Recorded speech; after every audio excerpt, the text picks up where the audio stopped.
baby is coming, like, now. They're setting up everything. Hello, everyone. Welcome to my channel. Welcome back. I'm just doing a short little vlog. I already had the baby. The baby was born at 5:31 a.m. He was 7 pounds. He was 7 pounds, 7 ounces, and 19 inches. Healthy baby boy.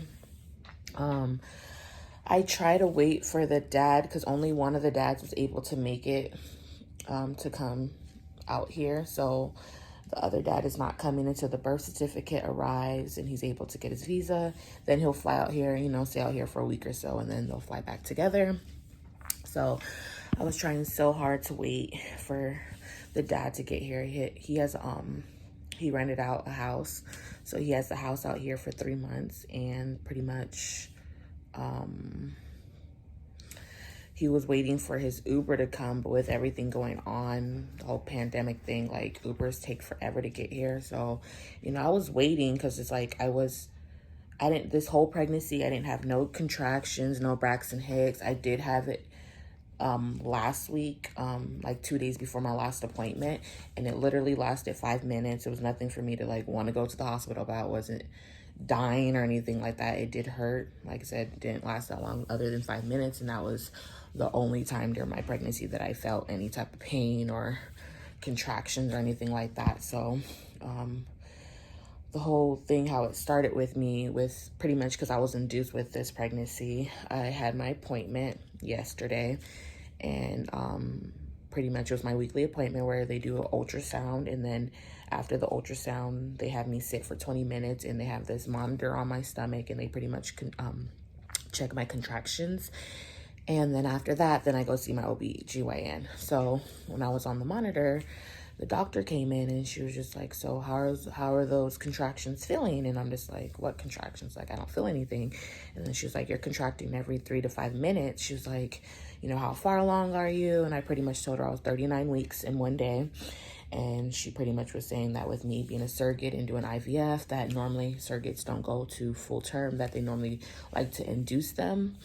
So she was just like, could you go right now? And I'm just like, I don't have my my hospital bag with me. My daughter's literally with my mom. She doesn't know what's going on.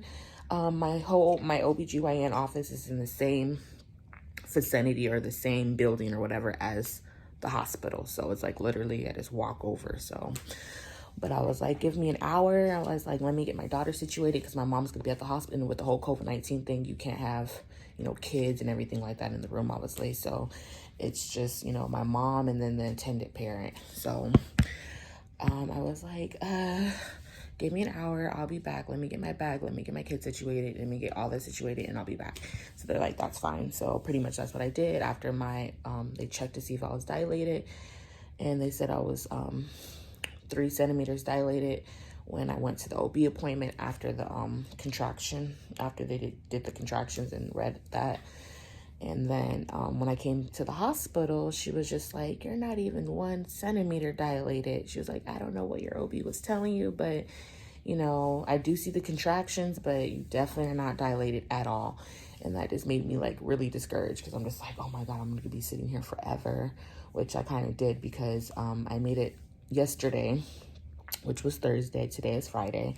So yesterday, the 10th, I made it to the hospital after, my appointment and everything. I came to the hospital back, I'll just say like right at 11 a.m. Around 11 a.m. I was at the hospital and checked in and everything. And then, like I said, I didn't have the baby till today, Friday, 9/11/2020, at 5:31 a.m. So around the time, so my nurse checked me again at 4 a.m., like 4:30 a.m. And it was either 4:30. No, I'm lying. She checked me at 3:30.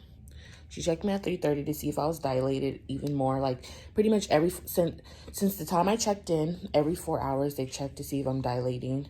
And I was literally staying the same. And then finally I got to a 3. And when she checked me at 3:30 a.m. to see if I was dilated, she pretty much said I was a 4. And then from there, at around 4-ish, I called her. I was like, I don't know if I'm peeing on myself, or I was just like, I feel wet.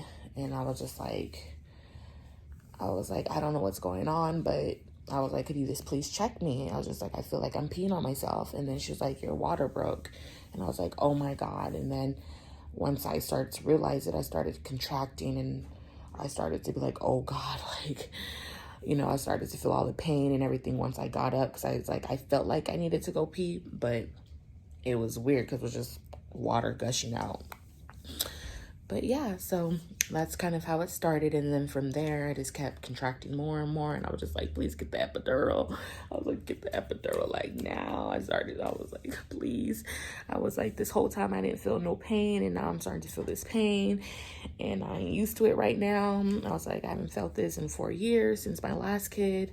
But I can definitely say this whole labor and delivery was so much easier compared to my daughter.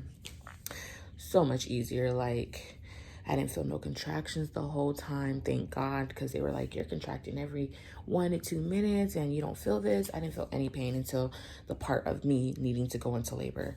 So to me, it was just like such a smooth, easy ride, and I loved it. I did maybe like 10 pushes and he was out. It was an easy ride, and I just feel so blessed and happy that I was able to help this family out with this whole surrogacy journey.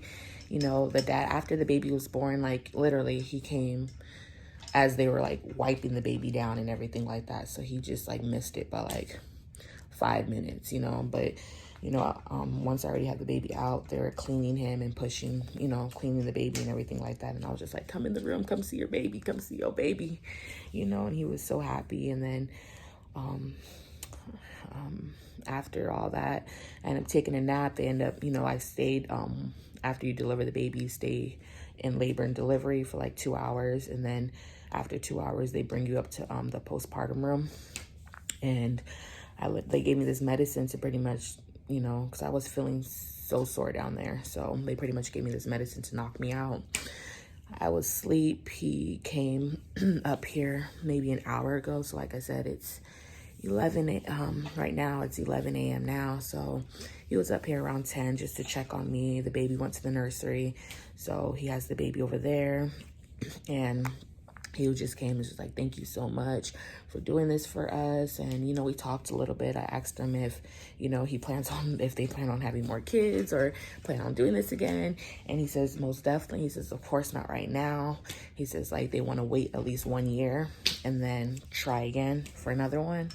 And he says, hopefully because he wanted a girl this round, but his husband wanted a boy. So he was saying that if he's the father of this baby, then his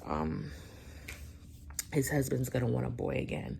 And if his husband's the father of this baby, then he's gonna be able to pick a girl. So he's just like, oh, I really want a girl. So he was telling me like, oh, well, like, would you be down to be a surrogate again for us? And, like I was saying in my last videos, like,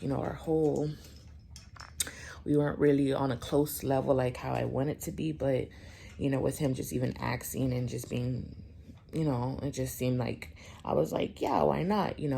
I wouldn't mind being a surrogate again, but he was just saying that, like, definitely he didn't want to do it. Or, when his husband comes out here in the next 3 months or so, he was saying that, we could sit down and talk and see, but they definitely didn't want to do it with the agency. They just rather do it, I guess, independently. So he was like, he suggested that. And like, he was saying like the same stuff that I've been doing with the whole agency is the same stuff that they'll do with me too. So, I felt comfortable, but I was just like, that would be nice to be able to, be a surrogate, for for their son. And then if he is able to do the daughter, then for their daughter, I feel like that would be so kind or awesome to be able to be a surrogate twice to the same person. But definitely this whole experience was, like I said, the whole labor delivery went so smoothly, thank God. Like I said, he was a healthy baby boy. I'm gonna probably add a clip or a picture. I did record my mom. She cut the umbilical cord, so I did get footage of that. And then my mom, she also got footage of them cleaning up the baby. And then I also asked my IP if we can take a picture together with the baby and everything. So I'm definitely gonna have to add a clip or footage of something into this video, but I definitely wanted to keep you guys updated to let you know that I did have the baby. Everything is fine. He's in the nursery. I'm not breastfeeding. He is doing formula. So yeah, but any other, you know, information, I'll definitely keep you guys posted. As you see, I got my nightgown on. I have my pamper. You know, I have my postpartum belt, you know, going on. So definitely using my little supplies that I did bring with me. And yeah, but I'll definitely, you know, add more to this video or do another video if any, you know, new information comes up. But other than that, that's it. Thank you guys for watching. Yeah. Okay. Congratulations.